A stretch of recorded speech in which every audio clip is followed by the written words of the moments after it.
प्यारे विद्यार्थियों, हम देख रहे हैं सेट नंबर 4। तो चलिए स्टार्ट करते हैं इस पेपर के सॉल्यूशन को। ध्यान रखना है आपको कि इंग्लिश मीडियम हिंदी मीडियम दोनों के लिए है और परफेक्ट सॉल्यूशन जो आपको यहाँ पे मिलेगा। तो कमेंट मैक्सिमम करें और शेयर कर दें अपने दोस्तों के साथ में। चलिए स्टार्ट करते हैं क्वेश्चन पेपर के सॉल्यूशन को। ओम के नियम के आधार पर विभवांतर तथा विद्युत धारा में संबंध लिखना है और 1 एम्पियर को परिभाषित करना है। ओम्स लॉ बताना है और 1 एम्पियर को डिफाइन करना है। तो देखिए ओम्स लॉ क्या होता है। ओम के नियम के अनुसार चालक के सिरों के बीच का विभवांतर उसमें प्रवाहित विद्युत धारा के समानुपाती होता है। इसका रिलेशन जो है V equals to I R होता है। ठीक है। इसके बाद में हम जो है 1 एम्पियर को डिफाइन करेंगे। तो जब किसी चालक से 1 सेकंड में 1 कूलाम आवेश प्रवाह होती है तो उसे 1 एम्पियर विद्युत धारा कहते हैं।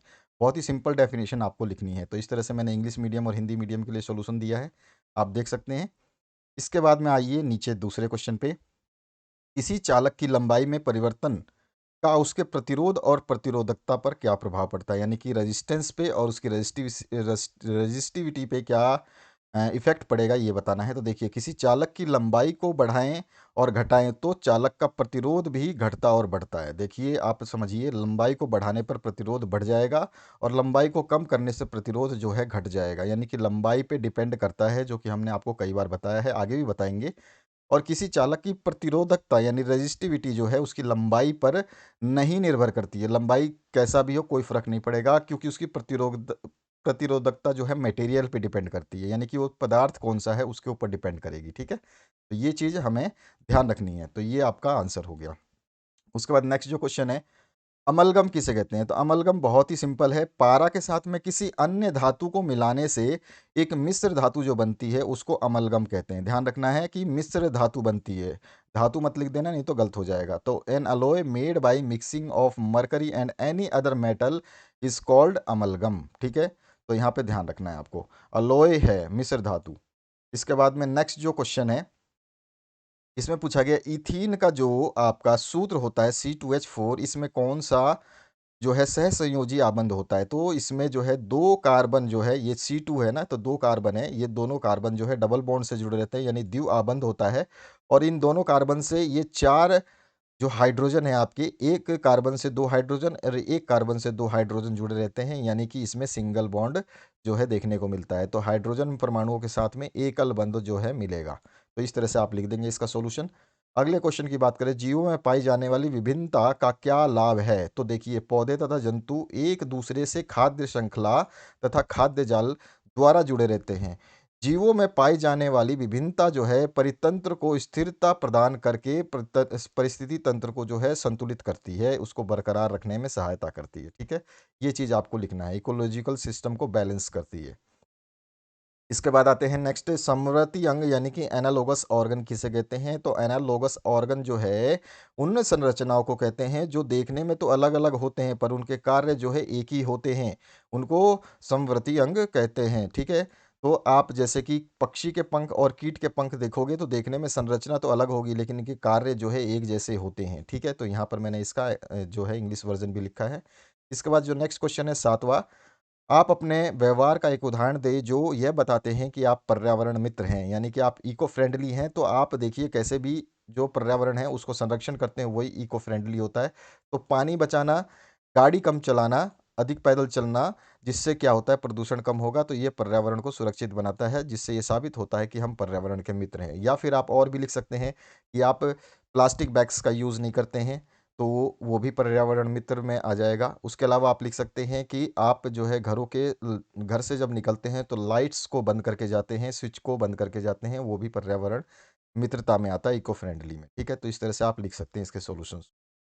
सेक्शन बी की बात करें, चालक का प्रतिरोध को परिभाषित करना है और चालक का प्रतिरोध किन कारकों पर निर्भर करता है, ये आपके दूसरे सेट में भी पूछा गया है, आपको अच्छी तरह से याद होगा।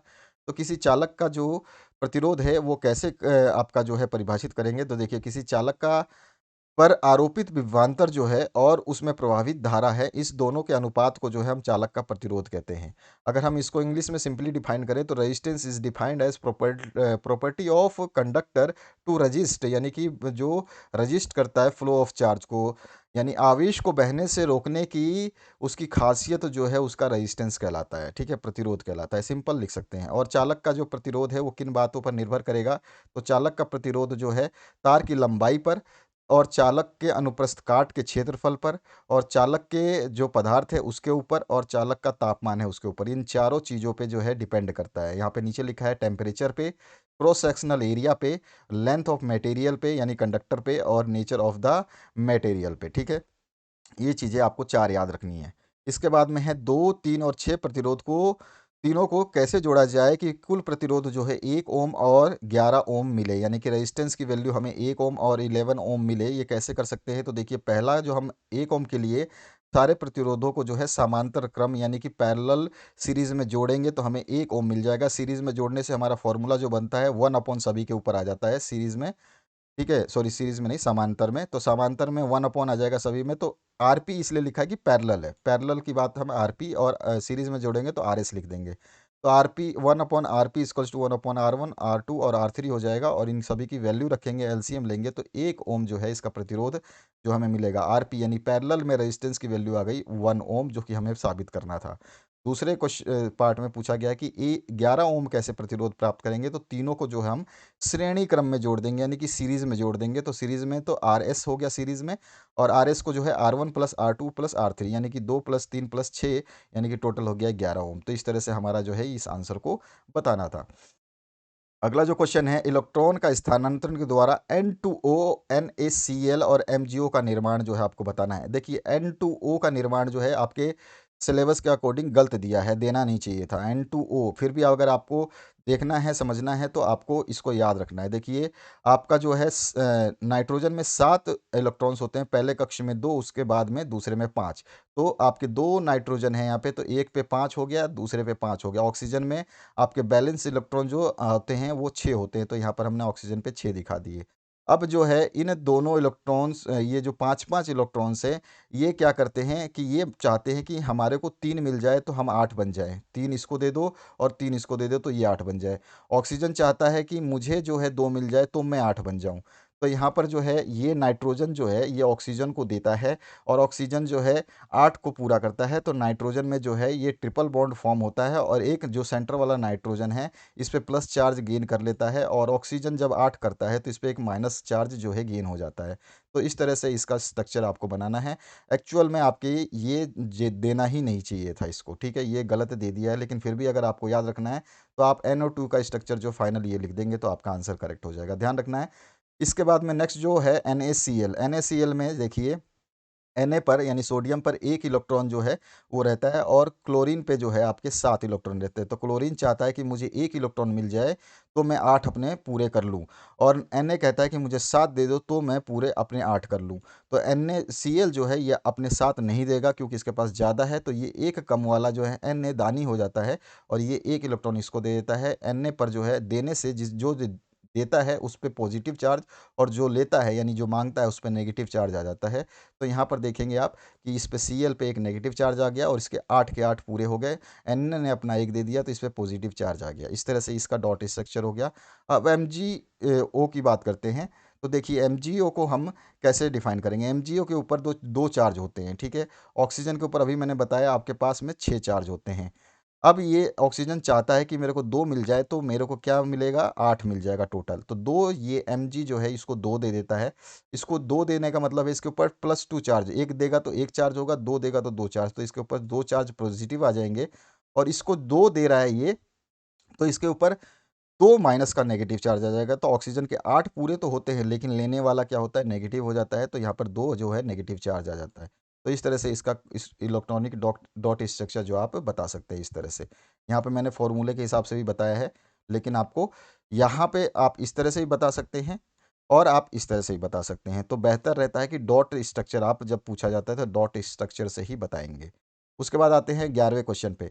संयोजन और विस्थापन अभिक्रिया, प्रतिस्थापन अभिक्रिया से आप क्या समझते हैं, प्रत्येक का एक उदाहरण देते हैं। जिस अभिक्रिया में 2 या 2 से अधिक अभिकारक किसी एक उत्पाद का निर्माण करते हैं तो उसे संयोजन अभिक्रिया कहते हैं। यानी कि 2 जो रिएक्टेंस है या 2 से ज़्यादा रिएक्टेंस है वो मिल करके केवल एक सिंगल प्रोडक्ट बनाएं। यानी कि देखिए यहाँ पर आपका कैल्शियम है, ऑक्सीजन के साथ में आपका CaO बना रहा है, तो यहाँ पर जो है ये आपका क्या है रिएक्शन, ये आपका कॉम्बिनेशन है, कंबाइन कर रहा है, दोनों को जोड़ रहा है, ठीक है, और साथ में एक प्रोडक्ट बना रहा है। इसी तरह से आप यहाँ पे नाइट्रोजन के साथ में हाइड्रोजन को मिला रहे हैं तो यहाँ अमोनिया फॉर्म हो रहा है, ये भी एक ही बन रहा है, यहाँ पे जुड़ तो दो रहे हैं लेकिन बन एक रहा है, तो ये भी आपका संयोजन यानी कॉम्बिनेशन रिएक्शन है। उसके बाद में प्रतिस्थापन अभिक्रियाएं, वो अभिक्रियाएं होती है जिनमें किसी अणु या परमाणुओं के समूह को अलग अलग परमाणुओं या परमाणुओं के समूह द्वारा प्रतिस्थापित किया जाता है, यानी कि अणु हो या परमाणुओं का समूह हो, वो प्रतिस्थापित करता है, तो इसको प्रतिस्थापन अभिक्रिया कहते हैं। और इसका एग्जाम्पल इस तरह से देख सकते हैं कि यहाँ पर जो है CH4 है और यहाँ पे Cl2 है, इसमें क्या करता है कि Cl2 CH4 से जुड़ करके इसमें से एक ऑक्सीजन जो है आपका Cl ब्रेक हो रहा है, दो जगह पे Cl इधर भी आ रहा है, Cl इधर भी आ रहा है, हाइड्रोजन भी ब्रेक हो रहा है, और आपका एक हाइड्रोजन, तीन हाइड्रोजन इधर आ रहे हैं, एक हाइड्रोजन इसके साथ जोड़ रहा है। तो इस तरह से जब हाइड्रोजन अणु जो है वो टूट करके यहाँ पे एटम्स ऑफ प्रोडक्ट जो है वो टूटते हैं और जुड़ते हैं, तो उनको हम बोलते हैं सब्स्टिट्यूशन रिएक्शन, ठीक है, यानी कि प्रतिस्थापन अभिक्रिया। इसके बाद नेक्स्ट जो क्वेश्चन है, खाद्य जाल क्या है, एक उदाहरण द्वारा बताना है। तो परिस्थितिक तंत्र में विभिन्न खाद्य श्रृंखला मिलकर के एक खाद्य जाल का निर्माण करते हैं, जिसे हम खाद्य जाल कहते हैं, ठीक है, वो एक जाल का निर्माण करते हैं और उसी जाल को जो है हम क्या कहते हैं, खाद्य जाल कहते हैं। जैसे कि टिड्डा घास खाता है, ठीक है, और मेंढक जो है टिड्डे को खाता है, और सांप जो है मेंढक को खाता है। तो इस तरह से देखिए, ग्रास है, ग्रास को ग्रास होपर खा रहा है, और ग्रास होपर को मेंढक खाता है, और मेंढक को स्नेक खाता है, और स्नेक को फिर आगे बर्ड्स वगैरह खाते हैं। तो इस तरह से ये खाद्य श्रृंखला चलती है, और आपको इस तरह से एग्जाम्पल देना है। यहाँ पे मैंने लिखा है ग्रास होपर ईट्स ग्रास, और frog Yeats grass hopper, and snake Yeats frog. इस तरह से इस जो श्रृंखला है चलती रहती है। इसके बाद 13 नंबर जो क्वेश्चन है, ऐसे तीन तरीके बताइए जिसमें अजैव निम्नीकरण पदार्थ जो है पर्यावरण को प्रभावित करते हैं, यानी कि हमको तीन कोई भी ऐसे बताने हैं। तो देखिए, पहला वे मिट्टी, और देखिए अजैव निम्नीकरण पदार्थ पर्यावरण को निम्न रूप से प्रभावित करते हैं। वे मिट्टी तथा जल संसाधनों को दूषित करते हैं क्योंकि उन्हें सूक्ष्म जीवों द्वारा विघटित नहीं किया जा सकता है। ये पदार्थ जब आवारा जानवरों द्वारा गलती से खा लिए जाते हैं तो उन्हें नुकसान पहुंचाते हैं और कभी कभार उनकी मृत्यु भी हो जाती है। और इसको जलाने पर जो है वायु प्रदूषण फैलता है, और ये खाद्य श्रृंखला में मिल करके हमें क्षति पहुंचाते हैं। तो तीन कारण जो है हम बता सकते हैं। तो इस तरह से मैंने इंग्लिश में भी लिखा है, आप इसको पढ़ करके अपनी तैयारी कर सकते हैं। अगले क्वेश्चन की बात करें तो देखिए, ध्यान से रखिएगा, यहाँ पे सारे सॉल्यूशंस परफेक्ट जो क्वेश्चन पूछा जा रहा है उसी के हिसाब से बताए जाते हैं। चाहे आप कोई भी सेट उठाइए, चाहे कोई भी सब्जेक्ट उठाइए, सारे सॉल्यूशंस आपको मिलेंगे। पाँच पाँच सेट्स जो है आपके हिंदी के, इंग्लिश के, और हिंदी ए, हिंदी बी और इंग्लिश संस्कृत के करवा दिए गए हैं। बाकी के सेट्स जो हैं आपके सोशल साइंस के 4 करवा दिए गए हैं, और आप देख रहे हैं साइंस का चौथा सेट। इसके बाद में पांचवें सेट्स भी अपलोड कर दिए जाएंगे। मैक्सिमम कमेंट और मैक्सिमम शेयर करिएगा। जीवाश्म क्या है और यह किस प्रकार प्रक्रम के विषय में हमें दर्शाता है? तो देखिए, अति प्राचीन जानवरों या पौधों या अन्य जीवों के संरक्षित अवशेष जो है ये जीवाश्म कहलाते हैं। बहुत सिंपल डेफिनेशन लिखिए, इस तरह की डेफिनेशन आपको कोई नहीं बताएगा।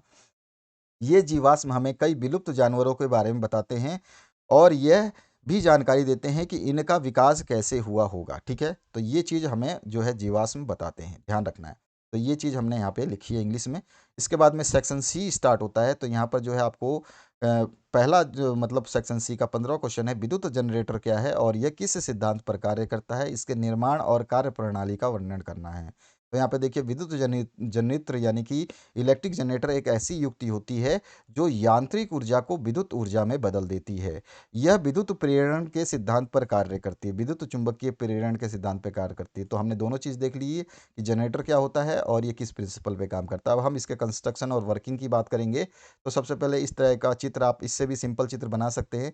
तो ये विद्युत जनरेटर का जो है चित्र है, नीचे गैल्वेनोमीटर लगा रहता है, ये आपका जो है शाफ्ट हो गई, ठीक है। और यहाँ पे जो दो बुश लगे रहते हैं, B1 B2, और यहाँ पे वलय यानी रिंग जो है, ये गोल गोल रिंग दिख रहे हैं, ये आपके रिंग है, ठीक है। अब इसमें क्या होता है, देखिए निर्माण में हमने बता दिया, विद्युत जनरेटर में एक घूर्णी आयताकार कुंडली ABC होती है, जिससे किसी स्थायी चुंबक के दो ध्रुव के बीच में रखा जाता है। इस कुंडली के दो सिरों दो वलयों R1 और R2 से संयोजित होते हैं, और इन दोनों वलयों का भीतरी भाग जो है विद्युत रोधी होता है, यानी कि एब्स्टेकल होता है विद्युत के लिए, और दो स्थिर चालक बुशों जैसे B1 और B2 को पृथक पृथक रूप से क्रमशः वलयों R1 और R2 दबाकर के रखता है, ठीक है। यहाँ पर जो ये बुश है, इन बुशों को जो है ये आप बुश जो है इनको दबा के रखता है। देखो आप साइड पे देखो, ये रिंग के ऊपर चढ़ा हुआ है बुश, यहाँ पे दिख रहा है आपको, एक साइड में बुश यहाँ पे दिख रहा है, तो ये बुश दबा के रखता है।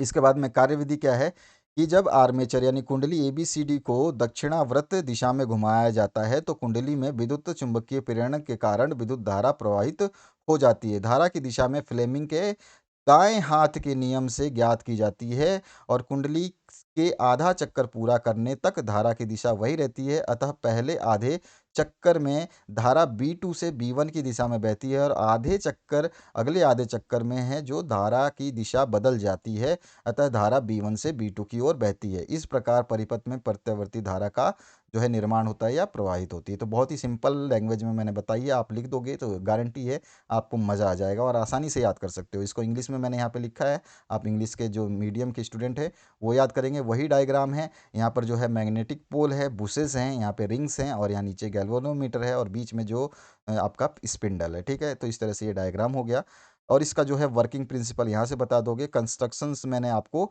यहाँ पर ऊपर बताया हुआ कंस्ट्रक्शन। ठीक है, जो चीज़ क्वेश्चन में पूछा जाएगा वो सारी चीज़ें आपको बतानी होंगी।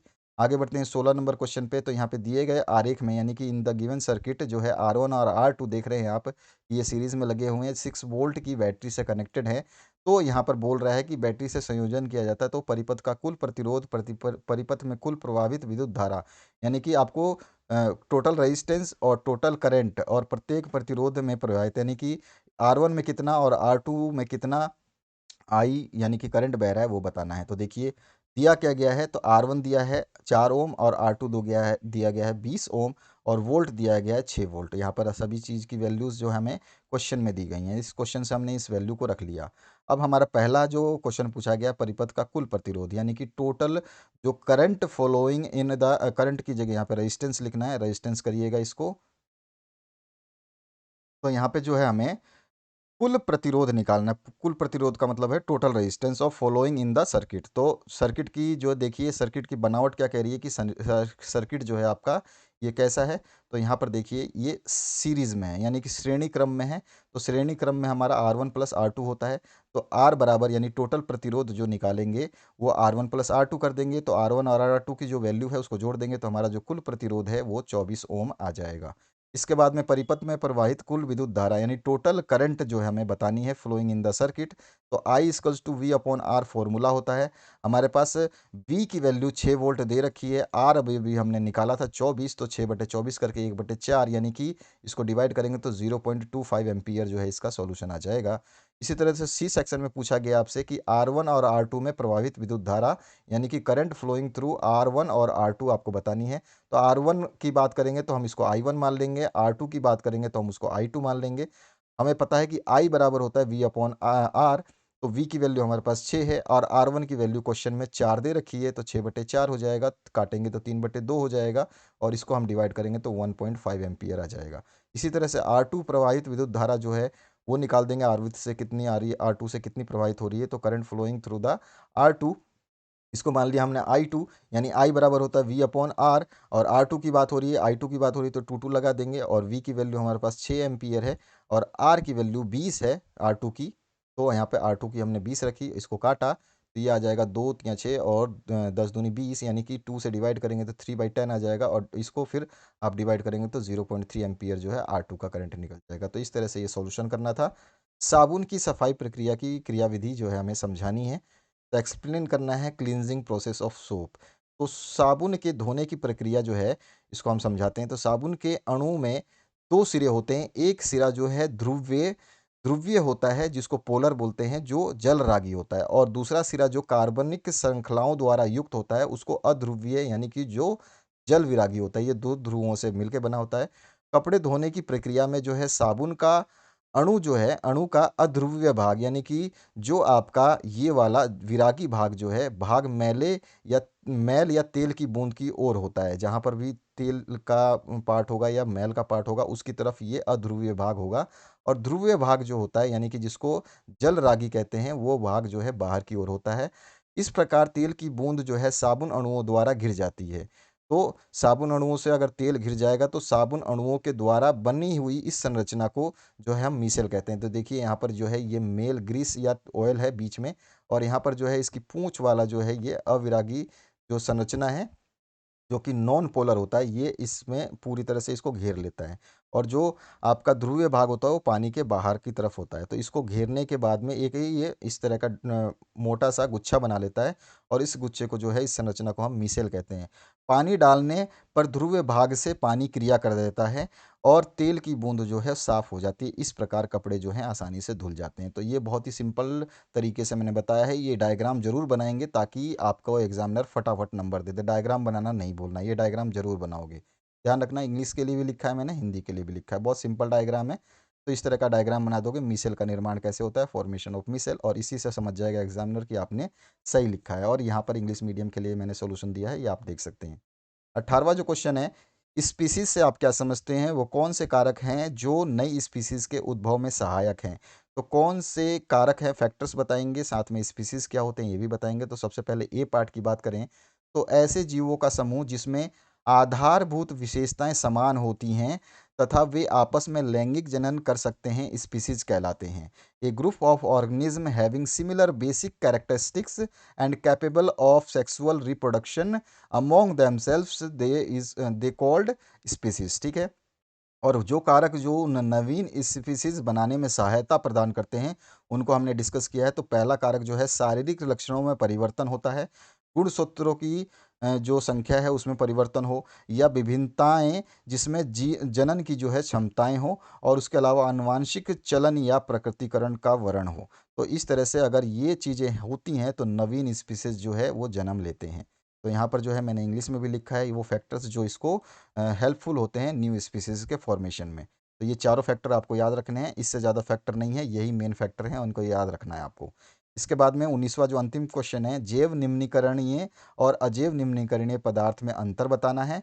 और दूसरे पार्ट में पूछा गया क्या कारण है कि कुछ पदार्थ जो है जैव निम्नीकरण होते हैं और कुछ अजैव निम्नीकरण होते हैं। तो सबसे पहले जैव निम्नीकरण पदार्थ क्या होते हैं और अजैव निम्नीकरण क्या होते हैं, इसमें अंतर बता देते हैं।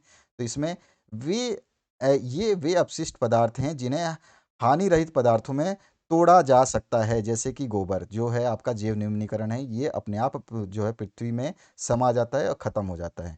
दूसरा जो है, वे पदार्थ जीवाणुओं बैक्टीरियाओं द्वारा अपघटित हो जाते हैं और इस प्रकार प्रकृति का जो है संतुलन बनाए रखते हैं। इन पदार्थों में ये भी खासियत होती है। अजैव में क्या होता है कि ये जो अपशिष्ट पदार्थ हैं जिन्हें हानिकारक पदार्थों में नहीं तोड़ा जा सकता, ठीक है, इनको क्या करते हैं हम, जो अपशिष्ट है ये हानि रहित पदार्थों में तोड़ा जाता है, और ये हानि रहित पदार्थों में इनको हम नहीं तोड़ सकते हैं अजैव को। और हानि रहित अगर पदार्थ नहीं है तो कैसे होंगे, ये हानिकारक हो जाएंगे। जैसे कि DTD और DDT और आपका प्लास्टिक जो है ये अजैव निम्नीकरणीय पदार्थों में शामिल होते हैं। और दूसरा जो है, ये पदार्थ जो है बैक्टीरिया जैसे जीवाणुओं द्वारा अपघटित नहीं होते हैं, और ये वाले अपघटित हो जाते हैं। ठीक है।